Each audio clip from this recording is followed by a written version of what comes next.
Hello learners, आप सभी को प्यार भरा नमस्कार। ज्ञानस्थली क्लासेस में आपका बहुत बहुत स्वागत है। तो यूनिट 2 रिसर्च एप्टीट्यूड का क्लास नंबर 10 आज हमारा है। और क्लास नंबर 10 में हम पढ़ने वाले हैं types of reliability and methods of reliability in research. ठीक है, तो जो भी टाइप्स पढ़ेंगे उनके मेथड्स भी देखेंगे, क्या क्या मेथड्स हैं रिलायबिलिटी के। और एक थैंक यू नोट यहाँ पे देना चाहूँगा अपने ही एक स्टूडेंट को जिन्होंने मुझे रिमाइंड किया इस क्लास के लिए, क्योंकि ये क्लास जो है पाइपलाइन में था। मैं क्लास को प्लानिंग मैंने किया था, लेकिन जैसे आज मुझे रिमाइंडर मिला तो मैंने सोचा कि क्यों ना आज ही कवर करा दूं, क्योंकि कुछ टॉपिक्स हैं जो डिटेल में जो है छूटे हुए हैं, जो डिटेल्स जिनके जानने ज़रूरी थे उनमें ये भी है टाइप्स ऑफ रिलायबिलिटी। तो आज इसी को हम देखेंगे। देखिए, जो आप लोग फीडबैक देते हैं ना, जो आप लोग मुझ तक अपनी बातें पहुंचाते हैं, उसका ये भी एक फ़ायदा है। और मुझे भी ये लगता है कि आप लोग मोटिवेटेड हो चीज़ें समझने के लिए, जानने के लिए, क्योंकि एक एडुकेटर जो है जो आपको प्रोवाइड कर रहा है, उसके अलावा अगर आप जो है इतना ज़्यादा जागरूक हो, इतने ज़्यादा मोटिवेटेड हो पढ़ने के लिए, तो फिर एक एजुकेटर को इससे ज़्यादा कुछ नहीं चाहिए। और इसलिए आज का ये क्लास जो है ये डेडिकेटेड है आप ही लोगों को, मतलब मेरे लर्नर्स को। आगे बढ़ते ही मेरे बारे में कुछ डिस्क्रिप्शन है, अगर आपको इंटरेस्ट है तो आप जो है वीडियो पॉज करके देख सकते हैं। ये हमारे बैच का डिस्क्रिप्शन, आपको पता ही है कि कितने बेहतरीन तरीके से हम क्लासेस चला रहे हैं। स्ट्रक्चर्ड क्लासेस यहाँ पे मिल रही हैं आपको, डिटेल में टॉपिक कवरेज हो रहा है और बाकी सारी चीज़ें आपको मिलती हैं। बाइलिंगुअल नोट्स मिलते हैं PDF फॉर्म में। और जो है क्वालिटी की तो गारंटी हमारे ज्ञानस्थली क्लासेस पे होती ही है। टेलीग्राम पर अगर ज्ञानस्थली को आप फॉलो नहीं करते हैं तो वहाँ फॉलो कर लीजिए। देखिए, वहाँ एक डिस्कशन ग्रुप बना हुआ है, जिससे एक फ़ायदा हो जाता है कि आप लोग अपने पीयर्स से, अपने सहपाठियों से, अपने साथियों से बातचीत कर पाते हैं। इसके साथ साथ मैम बहुत सारी इन्फॉर्मेशन जो है आप लोगों को प्रोवाइड करती रहती हैं related to PhD admissions and UGC net informations in general. WhatsApp पे कोई भी क्वेरी कंसर्न हो तो इस नंबर पे कांटेक्ट कर सकते हैं। यूट्यूब पे ज्ञानस्थली क्लासेस को ज़रूर सब्सक्राइब करिए, वहाँ पर भी बेहतरीन कंटेंट आपको प्रोवाइड किया जाता है। तो हमारा आज का टॉपिक है टाइप्स ऑफ रिलायबिलिटी। तो बिना किसी देरी के अपने टॉपिक पे चलते हैं। तो देखिए, रिलायबिलिटी यानी आपको पता ही है विश्वसनीयता। और एक अनुसंधान में, एक रिसर्च में रिलायबिलिटी एक बहुत ही इम्पॉर्टेंट फैक्टर है। ठीक है, क्योंकि अगर एक रिसर्च आप कर रहे हो और विश्वसनीयता उस रिसर्च में नहीं है, तो फिर आपके उस रिसर्च करने का जो है ज़्यादा फ़ायदा होने वाला नहीं है। क्योंकि अगर लोग आपके रिसर्च पे विश्वास ही नहीं करेंगे, अगर रिलायबल ही नहीं रहेगा रिसर्च, तो उसको जो है कोई यूज़ भी नहीं करेगा, तो रेप्लिकेट भी नहीं किया जाएगा। इसके साथ साथ कोई प्रॉब्लम सॉल्व भी वो नहीं कर पाएगा। और देखिए, रिलायबिलिटी आपकी बढ़ती है अगर आप जो है एक बेहतर रिसर्च, एक वैलिड रिसर्च करते हो। इसके साथ साथ आप क्या करते हो, आप जो है ना एथिकल स्टैंडर्ड्स को मेंटेन रखते हो, अपने वैल्यू प्रोपोजिशन को ध्यान में रखते हो। यानी कि आप चीज़ों को सिर्फ इसलिए नहीं करते हो क्योंकि आपको रिसर्च करना है, बल्कि इसलिए करते हो क्योंकि आप प्रॉब्लम सॉल्व करना चाहते हो, कुछ सोसाइटी में बेहतर करना चाहते हो, कुछ इनोवेट करना चाहते हो। तो देखिए, रिलायबिलिटी जो है एक क्रूशियल कॉन्सेप्ट है रिसर्च में। और क्या होता है, देखिए, आप कंसिस्टेंटली अगर कोई रिजल्ट दे पा रहे हैं, ठीक है, लगातार अगर अलग अलग स्थितियों में, ठीक है, जो भी आपने टूल्स या टेक्निक्स जो भी आपने बनाए, इजाद किए, जो भी आपने रिसर्च किया, वो बार बार अगर सेम रिजल्ट दे रहा है, ठीक है, उस पर समय का और कंडीशंस का कोई फ़र्क नहीं पड़ रहा है, तो यानी कि आपके रिसर्च की रिलायबिलिटी जो है वो बेहतर है, यानी कि विश्वसनीयता जो अनुसंधान की है वो बेहतर है। तो रिलायबिलिटी एक इम्पॉर्टेंट कॉन्सेप्ट है। और देखिए, रिलायबिलिटी तो हमने पढ़ा ही था पहले, लेकिन यहाँ पे हम ये पढ़ने वाले हैं कि देखिए, रिलायबिलिटी के भी बहुत अलग अलग प्रकार हैं। ठीक है, जो अलग अलग टाइप्स हैं, और ये जो है अलग अलग एस्पेक्ट्स पे ध्यान देती हैं।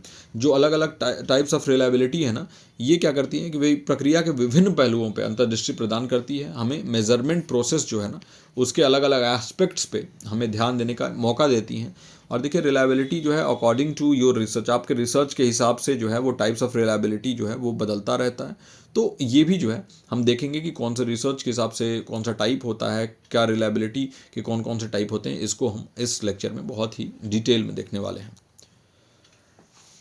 तो देखिए, जो टाइप्स ऑफ रिलायबिलिटी और यहाँ पर हम पढ़ेंगे, और इसके साथ साथ उनके मेथड्स, जो मेज़र करने के जो मेथड हैं रिलायबिलिटी के, वो देखेंगे। तो सबसे पहला जो रिलायबिलिटी हम देखेंगे वो है आंतरिक विश्वसनीयता, यानी इंटरनल रिलायबिलिटी। तो आपने सुना भी होगा कि रिसर्च में जो है ना, रिसर्च में इंटरनल रिलायबिलिटी बेहतर होनी चाहिए। ठीक है, इंटरनल रिलायबिलिटी जो है वो बेहतर होनी चाहिए, यानी आंतरिक विश्वसनीयता जो है ना रिसर्च में अच्छी होनी चाहिए, बढ़िया होनी चाहिए।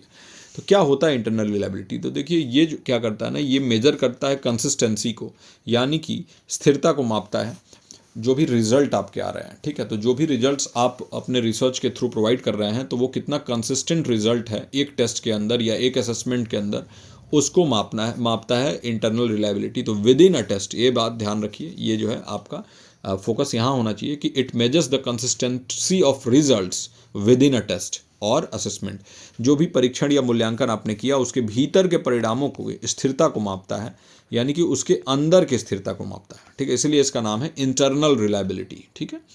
देखिए क्या क्या इसके तरीके हो सकते हैं, विधियाँ क्या क्या हो सकती हैं। तो देखिए क्रॉनबैक्स अल्फ़ा, ठीक है, क्रॉनबैक्स अल्फ़ा, इसको आप इतना डिटेल में अभी मत समझिए, इसको बाद में मैं इसको आपको एक्सप्लेन करूंगा, लेकिन इतना समझिए कि एक तरीका है जो क्रॉनबैक्स अल्फ़ा जो है ना, ये मेथड है, एक कॉमनली यूज मेथड है इंटरनल रिलायबिलिटी मापने के लिए, ठीक है। इसमें आप क्या करते हो, आप जो है ना को रिलेशन फाइंड करते हो अलग अलग आइटम्स के बीच में एक ही टेस्ट के भीतर। कोई टेस्ट आपने लिया, कोई असेसमेंट आप कर रहे हो, तो उसके अंदर, ठीक है, इंटरनली बहुत सारे क्या होते हैं, आइटम्स होते हैं, बहुत सारे फैक्टर्स होते हैं, उनके बीच में जो कोरिलेशन है, ठीक है, उनके बीच में क्या करते हो आप उनके बीच में सह संबंध यानी कोरिलेशन, सह संबंध स्थापित करते हो, उसको जो है एनालाइज करते हो, उसका विश्लेषण करते हो, और उसके बाद जो है आपको पता चलता है कि भाई जो कंसिस्टेंसी है रिजल्ट का वो कितना है। और इसका जो तरीका है, जो मेथड है, वो यही है क्रॉनबैक्स अल्फ़ा, ठीक है। तो अगर कभी क्वेश्चन आ गया, देखिए बहुत डीप में ये पढ़ाया जा रहा है, तो अगर ऐसा कोई क्वेश्चन आया तो आप याद रखिएगा Cronbach's alpha is the method to assess the internal reliability, ठीक है। आप एनालाइज क्या करते हो, आप जो है ना वो एनालाइज करते हो सहसंबंध, जो कोरिलेशन है अलग अलग आइटम्स के बीच में एक ही टेस्ट के भीतर, तो उसको हम कहते हैं internal reliability. And method to measure internal reliability is Cronbach's alpha. जो हमारा दूसरा यहाँ पर टेस्ट जो भी हमने रिलायबिलिटी का टाइप है वो है टेस्ट रीटेस्ट रिलायबिलिटी, ठीक है।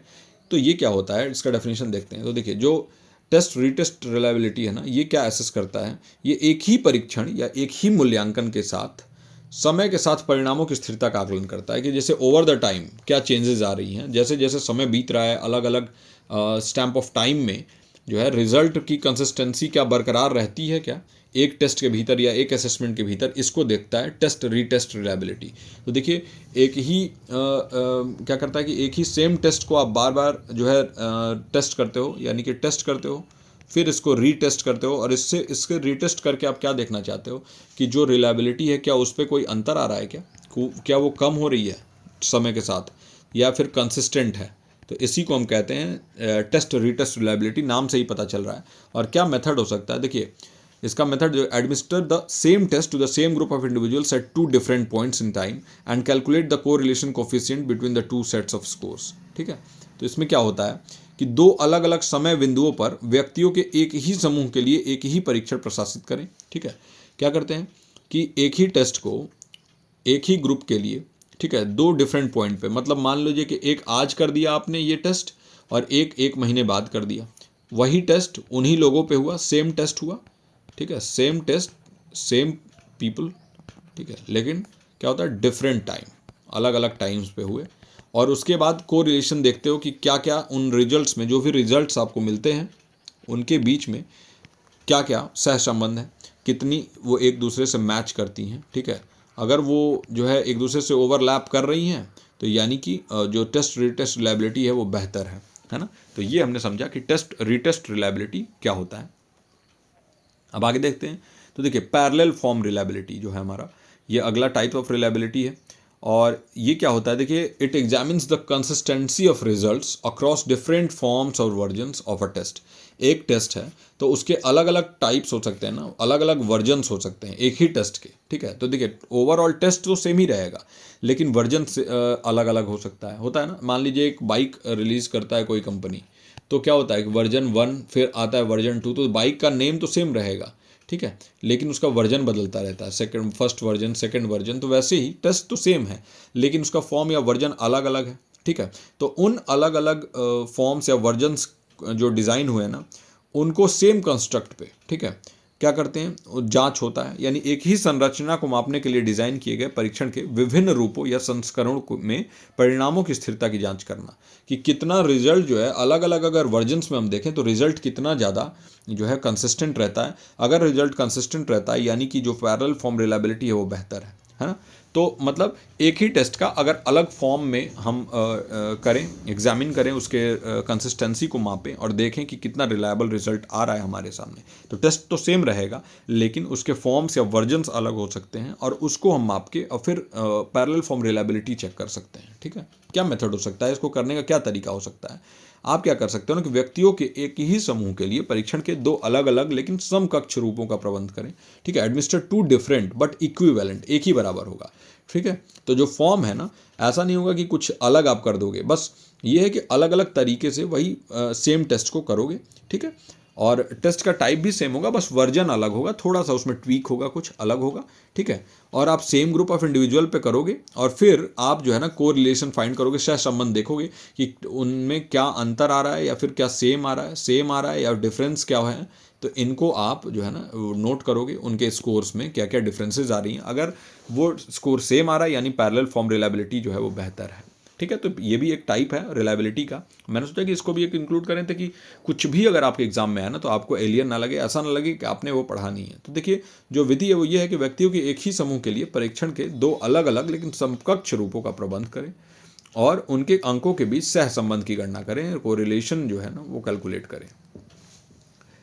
जो हमारा अगला टाइप ऑफ रिलायबिलिटी है वो है इंटर रेटर रिलायबिलिटी। ये क्या होता है कि देखिए it measures the degree of agreement between different raters और ऑब्जर्वर्स। क्या करता है ये, देखिए अलग अलग मूल्यांकन करता है। ठीक है, एक टेस्ट आपने लिया तो उसको रेट करने वाले अलग अलग लोग हो सकते हैं। ठीक है, अलग अलग संस्थान हो सकती हैं, उसको ऑब्जर्व करने वाले अलग अलग लोग हो सकते हैं, अलग अलग संस्थान हो सकती हैं। ठीक है, तो आप क्या करोगे कि अलग अलग जो लोग हैं, अलग अलग जो संस्थान हैं, जो भी रेटिंग कर रही हैं, जो भी जो है ऑब्जर्व कर रही हैं, तो उनके बीच में कितना ज़्यादा जो है ना कोरिलेशन है, मतलब कितना एग्री कर रही हैं एक दूसरे के बातों से। ठीक है, तो फॉर एग्जांपल अगर 5 पॉइंट्स दिए हैं, 5 पॉइंट्स पे वो मेज़र कर रहे हैं कि किसी भी चीज़ को मेज़र करने के लिए मान लीजिए कि उसके क्वालिटी को मापने के लिए उनके पास 5 पैमाने हैं मापने के लिए, 5। तो उन पांचों स्केल्स पे आप देखोगे कि दोनों जो मान लीजिए दो वहाँ पर रेटर्स हैं, तो दोनों रेटर्स ने क्या क्या रेटिंग दिया। फॉर एग्जांपल 5 में से यहाँ पे 4 दिया, यहाँ भी 4 दिया, यहाँ भी 3, यहाँ भी 3, यहाँ 2 मिला, यहाँ पे 1 मिला, यहाँ पे 2 मिला, यहाँ पे 2, यहाँ पे 4, यहाँ पे 4। तो यानी कि आप देखोगे तो कंसिस्टेंट रिजल्ट है, लगभग एक में बस यहाँ पे डिफरेंस आया है ना। तो यानी कि ये एग्री कर रही हैं बातों को। तो इंटर रेटर रिलायबिलिटी इसी को कहते हैं कि इस यहाँ पे विभिन्न मूल्यांकन करता, यानी अलग अलग जो है ना रेटर्स या ऑब्जर्वर्स या पर्यवेक्षक होते हैं, जो कि सहमति के डिग्री को यहाँ पे मापा जाता है कि कितना सहमत है एक दूसरे के जो है बातों से, एक दूसरे से रेटिंग से। मेथड क्या हो सकता है, तो यहाँ पे कोहान्स कैपा। ठीक है, ये एक मेथड हो सकता है कैटेगोरिकल डेटा के लिए। और इंट्रा क्लास कोरिलेशन कोफिशिएंट जो है ना, ये कंटिन्यूअस डेटा का एक जो है कॉमनली यूज तरीका हो सकता है अगर आप इंटर रेटर रिलायबिलिटी जानना चाहें। देखिए इस चीज़ को ज़्यादा आप डिटेल में जानने की कोशिश ना करें, क्योंकि मैं नहीं चाहता कि आप अपने मेन मुद्दे से भटकें। यानी कि हमें जो है ना सही समय में अपने सिलेबस को भी कंप्लीट करना है, इसके साथ साथ उन सभी चीज़ों को कवर करना है जो आपके टेस्ट के लिए, आपके यूजीसी नेट के एग्जाम के लिए इंपॉर्टेंट है। तो अब अगर मैं यहाँ पे कोहेंस कपा या फिर इंट्रा क्लास कोरिलेशन कोफिशिएंट आपको समझाने लगूँ ना, तो काफ़ी लंबा लेक्चर होगा और उसका कोई मतलब ही नहीं होगा, क्योंकि इतना जो है डिटेल में वो नहीं जाते हैं। ज़्यादातर अगर मैक्सिमम पूछ देंगे तो ये इंटर रेटर रिलायबिलिटी से पूछ सकते हैं, इतना भी अगर वो नहीं पूछते हैं, लेकिन फिर भी कवर हो रहा है ये, तो जो है ये ठीक ही है। लेकिन इतना आप याद रखिए कि इसका मेथड जो है ये कोहेंस कप्पा और इंट्रा क्लास कोरिलेशन कोफिशिएंट जो है कंटिन्यूस डेटा के लिए और कैटेगोरिकल डेटा के लिए कोहेंस कप्पा होता है। ठीक है, यही इंटर रेटर रिलायबिलिटी को मापने के लिए यूज़ किया जाता है इन मेथड्स को। आगे बढ़ते हैं, और जो हमारा पांचवा टाइप ऑफ रिलायबिलिटी है वो है स्प्लिट हाफ रिलायबिलिटी। तो यहाँ पर देखिए नाम से ही पता चल जाता है कि स्प्लिट हाफ मतलब आधे में बांट दीजिए। ठीक है, तो यहाँ पे क्या होता है कि it involve splitting the test. एक ही टेस्ट को दो हाफ में हम डिवाइड कर देते हैं, स्प्लिट कर देते हैं, और उसके बाद उनके रिजल्ट्स, दोनों के रिजल्ट्स के बीच में कंसिस्टेंसी देखते हैं कि कितना कंसिस्टेंट रिजल्ट दोनों के बीच में आ रहा है। यानी दोनों को हम मेज़र करते हैं। ठीक है, मेज़र बोथ ऑफ देम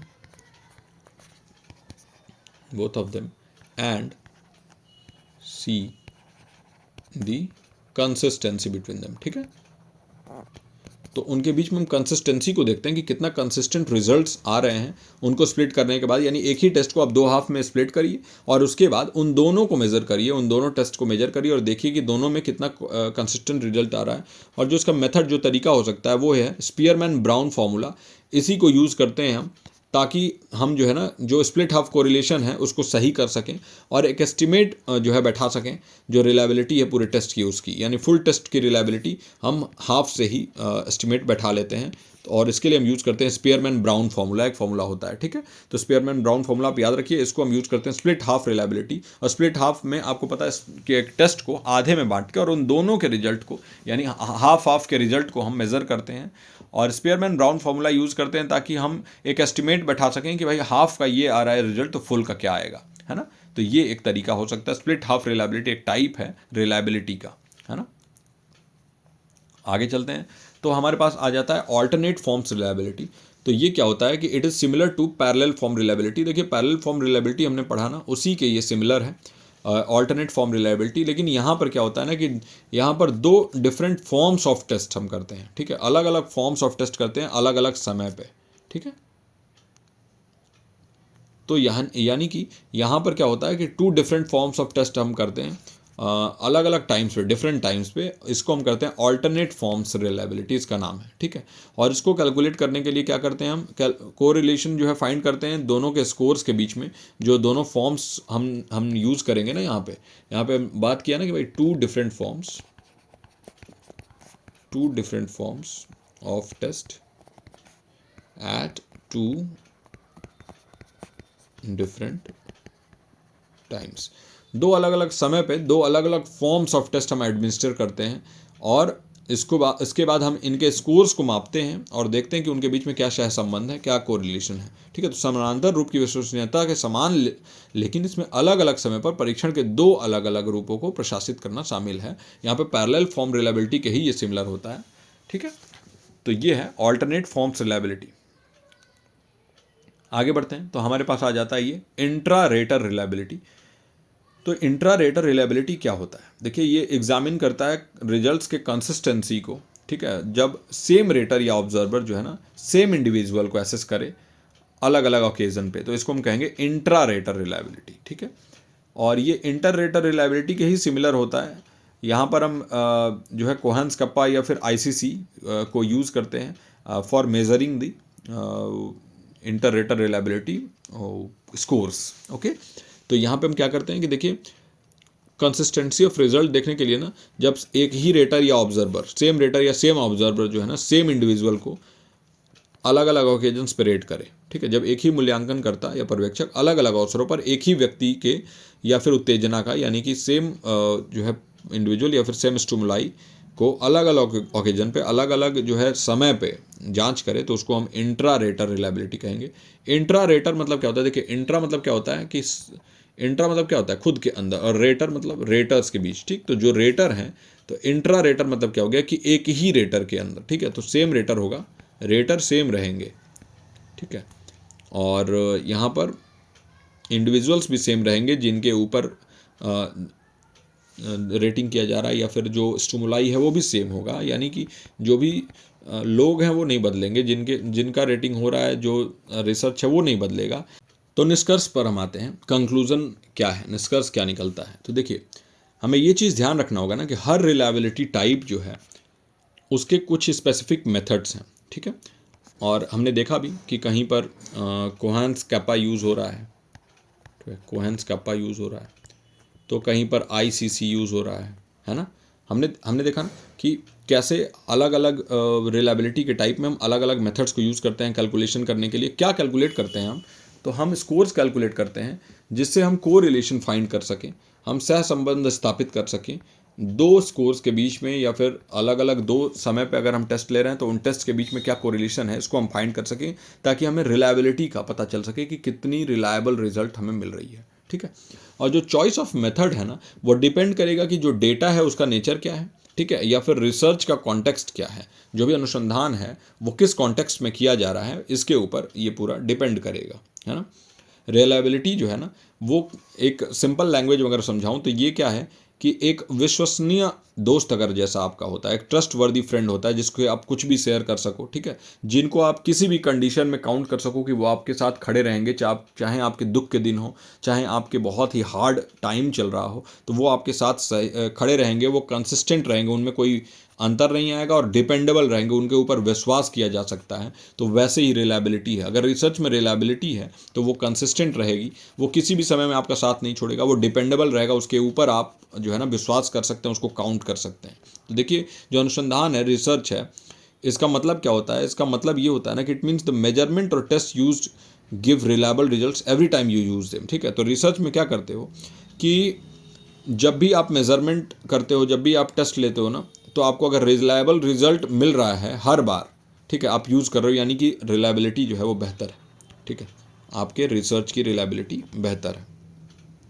ये जो कंसिस्टेंसी है ना, ये ज़रूरी है, ये रिलायबिलिटी जो है ये ज़रूरी है, क्योंकि इससे जो अनुसंधान करते हैं, जो शोधकर्ता हैं, जो रिसर्चर हैं ना, वो भी कॉन्फिडेंट फील करेंगे। भाई आपके दोस्त अगर आपके साथ खड़े हैं, और ऐसे दोस्त जो भी ट्रस्ट वर्दी दोस्त हैं, जिनके ऊपर आप विश्वास कर सकते हो, किसी भी समय में आप अगर आपके साथ खड़े हैं, तो उसके आपका कॉन्फिडेंस भी अप रहता है, बूस्टेड रहता है, ठीक है। कि देखिए, इससे क्या होता है कि जो भी रिसर्चर हैं, जो भी चेंज देख रहे हैं, वो सही है, यानी कि जो भी वो उनको रिजल्ट मिल रहा है वो रियल रिजल्ट मिल रहा है, और वो रैंडम एरर के थ्रू नहीं मिल रहा है, बल्कि उसके पीछे जो है ना वो प्रॉपर फैक्ट्स लगे हुए हैं। तो ये रिसर्चर के लिए ये एक प्लस पॉइंट हो जाता है, ठीक है। तो आपको आई होप कि अच्छे से समझ में आया हो आज का लेक्चर कि रिलायबिलिटी जो है वो क्यों ज़रूरी है रिसर्च में, क्या क्या टाइप्स हैं रिलायबिलिटी के, क्या क्या प्रकार हैं, और जो है उनका यूज़ हम कैसे करते हैं। अगर हम बात करें तो उनका यूज़ हम करते हैं अगर नेचर ऑफ डेटा कैसा है, ठीक है, तो उस हिसाब से हम रिलायबिलिटी को टाइप्स ऑफ रिलायबिलिटी हमारा चूज़ होता है, या फिर रिसर्च का कॉन्टेक्स्ट क्या है उसके आधार पर भी रिलायबिलिटी चूज़ होता है।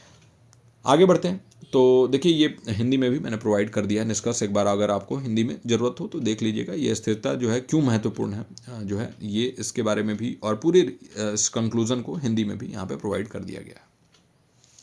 अब हम कुछ प्रश्न और उत्तर यानी प्रश्नोत्तरी यानी क्वेश्चन एंड आंसर्स देख लेते हैं। तो सबसे पहला हमारा क्वेश्चन आता है कि what does internal reliability in research measure, अनुसंधान में आंतरिक विश्वसनीयता क्या मापती है? तो पहला हमारा ऑप्शन है कंसिस्टेंसी ओवर टाइम, यानी समय के साथ संगति, कितनी कंसिस्टेंसी है आपके रिसर्च में, क्या इंटरनल रिलायबिलिटी उसको मापती है, या फिर consistency within a single measure, ठीक है, या फिर आप एक ही माप के भीतर संगति क्या है उसको मापती है, कंसिस्टेंसी बिटवीन डिफरेंट फॉर्म्स क्या उसको मापती है, या फिर कंसिस्टेंसी बिटवीन रेटर्स यानी मूल्यांकनकर्ताओं के बीच संगति इसको मापती है, ठीक है। तो आप कंसिस्टेंसी बिटवीन डिफरेंट फॉर्म यानी विभिन्न रूपों के बीच एक रूपता देखती है, या फिर मूल्यांकनकर्ताओं के बीच संगति मापती है। क्या होता है इंटरनल रिलायबिलिटी जो है वो रिसर्च में क्या मेजर करता है? आपको 5 सेकंड दे रहा हूँ, आप सोचिए, अपने आंसर को लिखिए कहीं या फिर सोच लीजिए मन में।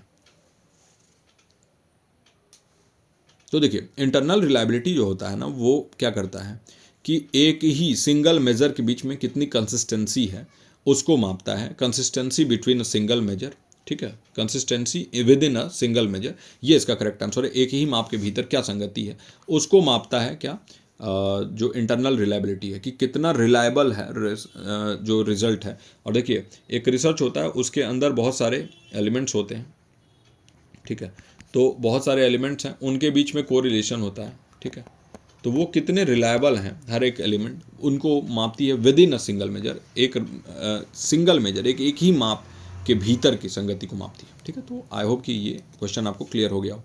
दूसरा क्वेश्चन हमारे पास कि which method is commonly use to assess internal reliability, यानी आंतरिक विश्वसनीयता का आकलन करने के लिए आमतौर पर किस विधि का उपयोग किया जाता है? Which method is commonly use to assess internal reliability? पहला है पियर्सन कोरिलेशन, पियर्सन सहसंबंध। दूसरा है स्पीयरमैन रैंक कोरिलेशन यानी स्पीयरमैन रैंक सहसंबंध। तीसरा है क्रॉनबैक्स अल्फा यानी क्रॉनबैक का अल्फा। और चौथा है इंट्रा क्लास सहसंबंध यानी इंट्रा क्लास कोरिलेशन। तो आपको 5 सेकंड फिर से देता हूँ, आप सोचिए समझिए आपका जो है करेक्ट आंसर क्या होगा। एक बार अपने मन में सोचिए या फिर कहीं लिखिए, नोट डाउन करिए, क्योंकि आपको बाद में जो है बताना भी है ग्रुप्स में। आप लोग सभी लोग जो है ना बताया करिए, जो व्हाट्सएप का हमारा डिस्कशन ग्रुप है वहाँ पे, कि कितने मार्क्स आपके आए और ये क्वेश्चंस आपको कैसे लगते हैं, ये ओवरऑल लेक्चर कैसा लगा आपको, ये भी ज़रूर बताइएगा वहाँ। तो देखिए, इंटरनल रिलायबिलिटी मेज़र करने के लिए जो मेथड हम यूज़ करते हैं ना मोस्ट कॉमनली, वो होता है क्रॉनबैक्स अल्फ़ा। ठीक है, क्रॉनबैक्स अल्फ़ा हम यूज़ करते हैं, क्रॉनबैक का अल्फ़ा, यही मेथड यूज़ करते हैं जिससे हम इंटरनल रिलायबिलिटी को मापते हैं कि जो हमारा आंतरिक विश्वसनीयता है जो अनुसंधान का, वो कैसा है, कितना है, उसको मापने के लिए हम यूज़ करते हैं क्रॉनबैक्स अल्फ़ा। और देखिए, इसको हम समझते हैं कि क्रॉनबैक्स अल्फ़ा क्या होता है, इसके लिए भी एक एक्स्ट्रा जो है नॉलेज के लिए आपके लिए मैंने यहाँ पे प्रोवाइड किया एक्स्ट्रा एक्सप्लेनेशन। तो देखिए, जो क्रॉनबैक्स अल्फ़ा होता है ना, ये एक मेज़र होता है, ये एक माप होता है किस चीज़ का, इंटरनल कंसिस्टेंसी का। जो आंतरिक कंसिस्टेंसी, आप कितना कंसिस्टेंस जो है, इंटरनल कंसिस्टेंसी कितनी बेहतर है। ठीक है, कोई भी स्केल का, कोई भी टेस्ट का, इसको मापने के लिए हम क्रॉनबैक्स अल्फ़ा का यूज़ करते हैं। ठीक है, कि कितना कंसिस्टेंसी है उनके अंदर के एलिमेंट्स में। तो देखिए, it assesses how well the items within a set को रिलेट विद ईच अदर। ठीक है, ये क्या एसेस करता है कि एक सेट के भीतर में, ठीक है, जितने भी आइटम्स हैं, ठीक, वो कितना कोरिलेट करते हैं एक दूसरे से, क्या सह संबंध स्थापित करते हैं और कितना ज़्यादा कोरिलेशन है उनके बीच। और इससे हमें ये पता चलता है कि जो मेज़रमेंट का तरीका है, जो माप का तरीका है, वो उसकी रिलायबिलिटी कितनी अच्छी है। ठीक है, और देखिए, जो वैल्यू होती है ना क्रॉनबैक्स अल्फ़ा की, इसका रेंज होता है 0 to 1। इसको भी याद रखिएगा कि ये लाई करता है 0 to 1 के बीच में। और जितना ज़्यादा होगा वैल्यू, यानी कि मान लीजिए कि 0.8 वैल्यू है, 0.9 है या फिर 1 है, तो जितना हाई वैल्यू होगा ना, उतना बेहतर इंटरनल कंसिस्टेंसी होगी। ठीक है, तो जो भी इंटरनल कंसिस्टेंसी आप मेज़र करना चाहते हो ना इसके थ्रू, क्रॉनबैक्स अल्फ़ा के थ्रू, तो जितना ये हाई होगा इसका स्कोर 0 to 1 के बीच में, उतना ज़्यादा इसका इंटरनल कंसिस्टेंसी भी हाई होगा। तो इसको आप ध्यान में रखिए। ये एक्स्ट्रा एक्सप्लेनेशन जो है, इससे आपके कुछ डाउट्स आई होप कि क्लियर हो गए हों। जो हमारे पास तीसरा क्वेश्चन आता है वो है कि what does test retest reliability assess, यानी परीक्षण पुनः परीक्षण विश्वसनीयता का आकलन क्या करता है। ठीक है, what does test retest reliability assess, क्या मेजर करना चाहता है। जो टेस्ट रीटेस्ट रिलायबिलिटी, उससे हम क्या मेजर करना चाहते हैं, क्या असेस करना चाहते हैं। क्या ये समय के साथ एक ही माप में स्थिरता को मापता है, यानी consistency within a single measure over the time. क्या ये कंसिस्टेंसी बिटवीन डिफरेंट फॉर्म्स मापता है। ठीक है, या फिर क्या ये कंसिस्टेंसी बिटवीन रेटर्स को मापता है, या फिर कंसिस्टेंसी अक्रॉस डिफरेंट पॉपुलेशंस को मापता है, क्या मापता है ये। आपको 5 सेकंड फिर से दे रहा हूँ, आप सोचिए समझिए और इसका उत्तर दीजिए। तो देखिए, जो टेस्ट रीटेस्ट रिलायबिलिटी है ना, ये आप जो है ना समय के साथ एक ही माप में कितनी स्थिरता है, इसको मापता है। यानी इसका करेक्ट आंसर होगा ये ऑप्शन नंबर ए। ठीक है, ऑप्शन नंबर ए जो है ये इसमें करेक्ट ऑप्शन होगा। Consistency within a single measure over time, इसको मापता है टेस्ट रीटेस्ट रिलायबिलिटी। तो आप समय मतलब 2 टाइम, एक मान लीजिए आज आपने माप लिया, एक महीने बाद माप लिया, आपने टेस्ट किया, आपने रीटेस्ट किया, और फिर आपने ये देखा कि कितनी कंसिस्टेंसी इनके रिजल्ट्स में है। अगर कंसिस्टेंसी बेहतर है तो यानी कि टेस्ट रीटेस्ट रिलायबिलिटी भी बेहतर है। ठीक है, तो आई होप कि ये आपको जो है ये समझ में आया हो, क्वेश्चन जो है क्लियर हो गया हो। अगले क्वेश्चन पे बढ़ते हैं। तो जो चौथा क्वेश्चन है वो है which type of reliability measures the consistency between different but equivalent versions of a test. ठीक है, किस प्रकार की विश्वसनीयता परीक्षण को के विभिन्न लेकिन समकक्ष संस्करणों के बीच स्थिरता को मापती है। Which type of reliability measures the consistency between different but equivalent versions of a test. पहला ऑप्शन है आपके पास परीक्षण पुनः परीक्षण विश्वसनीयता, यानी टेस्ट रीटेस्ट रिलायबिलिटी मापती है क्या। दूसरा है आपके पास पैरेलल फॉर्म रिलायबिलिटी, यानी समानांतर रूप विश्वसनीयता। तीसरा है आपके पास इंटर रेटर विश्वसनीयता, यानी इंटर रेटर रिलायबिलिटी। और चौथा है स्प्लिट हाफ विश्वसनीयता, यानी स्प्लिट हाफ रिलायबिलिटी, विभाजित आधा विश्वसनीयता। ठीक है, स्प्लिट हाफ रिलायबिलिटी। कौन सा इनमें से जो है ना वो रिलायबिलिटी में जो मेजर है वो ये मापती है कि कितनी कंसिस्टेंसी है different but equivalent version of a test. अलग अलग तो हैं लेकिन बराबर हैं, समानांतर हैं। जो टेस्ट के वर्जन हैं उनमें कितनी कंसिस्टेंसी है, उसको अगर मापना हो तो हम इन चारों में से किसको यूज़ करेंगे। तो देखिए, यहाँ पर ही आपको जो है ना करेक्ट आंसर का पता चल जाएगा कि यहाँ कह रहा है ना कि डिफरेंट तो हैं लेकिन इक्विवेलेंट वर्जन्स हैं। और इक्विवेलेंट वर्जन्स हैं यानी पैरेलल है। ठीक है, पैरेलल है, बराबर है, पैरेलल है, समानांतर है। तो इससे क्या होगा कि इसका जो करेक्ट आंसर होगा वो ये होगा पैरेलल फॉर्म रिलायबिलिटी। तो equivalent versions of a test की अगर बात करें ना, जो अलग अलग जो है टेस्ट के वर्जन्स को, ठीक, उनके कंसिस्टेंसी को मापने के लिए हम यूज़ करते हैं पैरेलल फॉर्म रिलायबिलिटी। ठीक है, तो इसमें क्या होता है ना कि अलग अलग टेस्ट तो होता है लेकिन वर्जन्स जो है ना वो इक्विवेलेंट होते हैं, लगभग बराबर ही वर्जन्स होते हैं, अलग अलग टाइप्स होते हैं बस उसके, और उसको अगर मापना है तो पैरेलल फॉर्म रिलायबिलिटी का हम यूज़ करते हैं। ठीक है,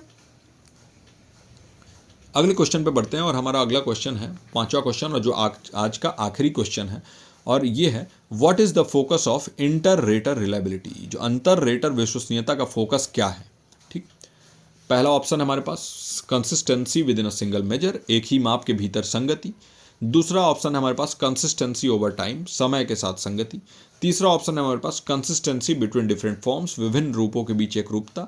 और चौथा ऑप्शन है हमारे पास कंसिस्टेंसी बिटवीन डिफरेंट रेटर्स, विभिन्न मूल्यांकनकर्ताओं के बीच संगति।